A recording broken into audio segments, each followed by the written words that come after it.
Satu pertanyaan, tiga jawaban yang berbeda, dan tiga-tiganya disampaikan oleh baca pres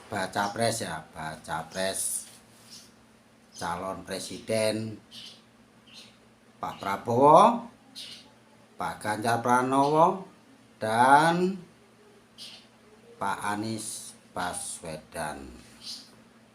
Tentunya ini juga menjadi inspirasi para teman-teman untuk menilai sendiri nanti siapa yang akan didukung atau dicoblos pada Pilpres 2024 mendatang. Semuanya orang baik. Adapun yang terbaik itu tergantung pilihan teman-teman sendiri.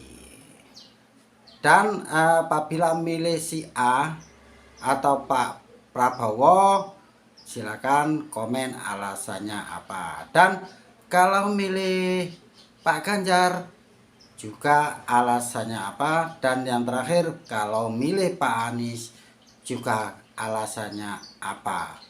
Tentunya masih terhubung dalam satu pertanyaan tentang pendidikan dan guru, ya. Jangan keluar kemana-mana. Semua itu calon terbaik dari putra-putra bangsa. Semuanya baik, tapi menurut Anda mana yang lebih baik? Saksikan videonya berikut ini. Silahkan.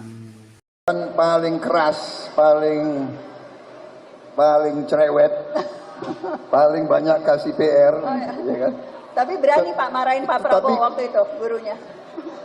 Ya berani. Kalau sekarang masih berani nggak ya? Dan ternyata setelah saya keluar dari sekolah dan menjalankan karir saya baru sadar justru guru-guru saya yang paling cerewet, yang paling banyak kasih PR, yang paling ngejar-ngejar kita itu sebetulnya yang menjadikan kita berhasil. Betul. Ternyata itu bentuk kepedulian gitu ya Pak Prabowo ya. Cerewetnya itu bentuk peduli. Jadi peduli dan mendorong kita ke potensi kita yang paling baik gitu. Ya, jadi itu kesan saya. Jadi dan dalam perjalanan hidup saya selalu guru, pemimpin, atasan justru yang kadang-kadang paling katakanlah paling keras mengejar kita, dia yang menjadikan kita berhasil. Betul, betul. Itu pengalaman saya. Iya. Dan itu bukan hanya pengalaman teman-teman. Atau pariwisata dan kebudayaan. Kalau saya yang pas, ya pendidikan dan kebudayaan. Karena disitulah orang dilatih. Dulu waktu saya mahasiswa suka-suka demo gitu dikasih buku dulu. Gerakan pembebasan itu ya, Ivan Irli itu. Pendidikan hari ini digantikan dengan sekolah. Maka yang nggak sekolah dianggap nggak belajar. Sorry, bukan pendidikan, belajar. Belajar digantikan dengan sekolah. Maka yang nggak sekolah dianggap nggak belajar. Padahal tidak.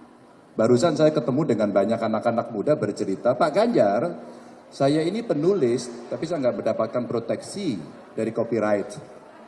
Saya ini membuat banyak platform, tapi hari ini dunia media kemudian setengah menghukum kami, karena kami harus mengikuti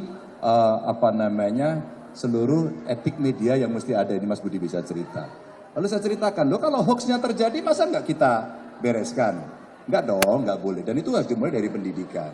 Maka dari obrolan itu nggak cukup hanya pendidikan itu menciptakan, maaf ya, seperti pabrik yang menciptakan orang nanti untuk bekerja. Tidak, karena mereka dididik intelektualnya, dididik emosionalnya, dididik spiritualitasnya, sehingga kelengkapan sebagai manusia itu akan jadi baik.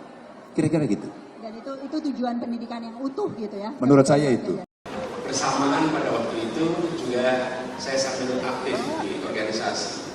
Nah, guru yang hadir di kelas, kemudian jumlahnya banyak, tapi yang teringat, yang kemudian jadi referensi, sering diajak bicara, sering diskusi, itu guru yang menempatkan kami seperti teman, guru yang menempatkan kita setara. Kemudian guru itu juga berbicara dengan bahasa yang sama, dengan cara yang sama dengan kita. Jadi guru-guru itulah yang kemudian terbangun hubungan. Saya konsultasi sesudah kelas, datang ke ruangnya, bahkan ada guru-guru yang kita sering main ke rumahnya. Kemarin saya barusan reuni SMP itu di Jogja, itu saya ingat kita sering pulang sekolah sore itu main ke rumah dia. Kemudian kenapa itu bisa terjadi? Karena dia menempatkan sebagai teman bagi kami. Jadi ada kejadian tuh ibu guru kita itu guru olahraga, dia adalah pelatih kempo. Itu kami datang ke rumahnya, ngobrol dengan santai. Suatu ketika pas sampai suaminya di depan rumah, terus dia menengok ke dalam, bu, anak-anakmu udah teko katanya. Terus kami ke belakang, ternyata ibu guru kami itu lagi di dalam sumur memperbaiki pompa. Okay? Kemudian kita datang ke situ ngobrol, dan apa yang terjadi? Guru yang apa adanya, guru yang rileks, guru yang setara, itu yang membuat kami ingat. Jadi barangkali kalau kita menempatkan diri sekarang nih, saya sebagai guru, maka nomor satu ya harus menempatkan setara, sejajar dengan murid-murid. Nah, itu juga yang saya pernah ngalamin guru, jadi guru ngajarnya informal, jadi bukan ngajar kelas, ngajar kursus dan bukan murid biasa, tapi karyawan. Jadi di Jogja itu banyak turis, karyawan toko, satpam pada bikin kursus bahasa Inggris, lalu saya jadi guru bahasa Inggris waktu itu setiap pagi. Nah,